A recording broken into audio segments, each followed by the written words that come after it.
Hyderabad గుంతపల్లిలోని Avanthi integrated క్యాంపస్లో ఘనంగా orientation day నిర్వహించారు. ముఖ్య అతిథిగా JNTUH university college of engineering Sultanpur principal S Viswanatharaju హాజరయ్యారు. విద్యార్థులు సాంకేతిక పరిజ్ఞానంతో పాటు నైపుణ్యాలను పెంపొందించుకుని భవిష్యత్తులో ఉన్నత శిఖరాలను అధిరోహించాలని సూచించారు. విద్యార్థులు కేవలం డిగ్రీ సాధనకే పరిమితం కాకుండా నైపుణ్యాలు, క్రమశిక్షణ, నైతిక విలువలు, నాయకత్వ లక్షణాలను పెంపొందించుకోవాలని అవంతి గ్రూప్ ఆఫ్ ఇన్స్టిట్యూషన్స్ వ్యవస్థాపక చైర్మన్ శ్రీనివాస్ తెలిపారు. ప్రతి విద్యార్థి తల్లిదండ్రుల ఆశయాలను నెరవేర్చేలా కష్టపడి సమాజానికి ఉపయోగపడే బాధ్యతాయుత పౌరులుగా ఎదగాలని పిలుపునిచ్చారు.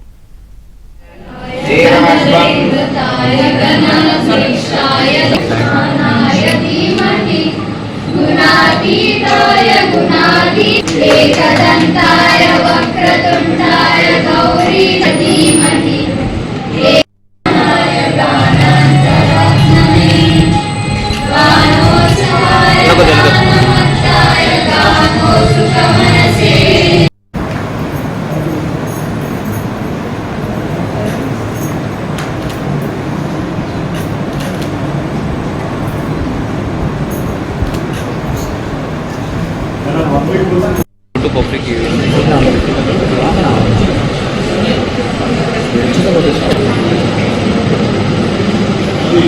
Good morning, respected and honorable Chairman sir, respected Chief Guest Dr. S. Sri, and also Senior Professor in GSC, and also Vice Principal at JNTU Hyderabad, and Techmahindra Hyderabad.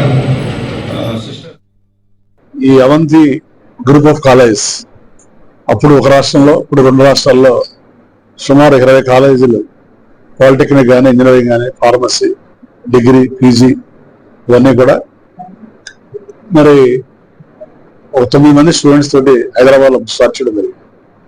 ఈ రోజున 2 రాష్ట్రాల్లో 20 కాలేజీలు 20,000 మంది విద్యార్థులు దీంట్లో చదువుకుంటున్నారు.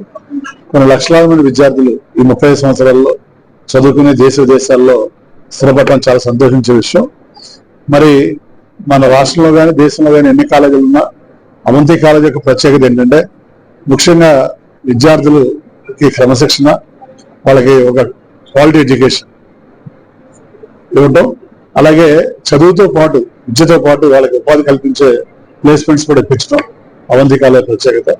కాబట్టి మరి కాలేజీ పెట్టేది నుంచి వరకు కూడా రిజల్ట్స్ విషయంలో కానీ ప్లేస్మెంట్స్ విషయంలో కానీ 80% అబోవ్ స్టూడెంట్స్ అందరూ కూడా మంచి మంచి స్థానాల్లో దేశ విదేశాల్లో స్థిరపడడం చాలా సంతోషించే విషయం. Participating as a chief guest of this college orientation program, by visiting this campus, I understood NCC program was very well graduate, and in addition to that, I heard they are encouraging socio-economic students with a little amount of fees.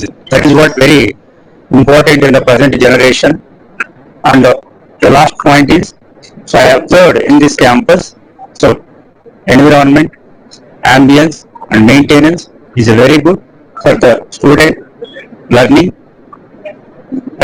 practice, application and innovation. So that's such a kind of environment helpful for the innovative projects in the future and solving the real world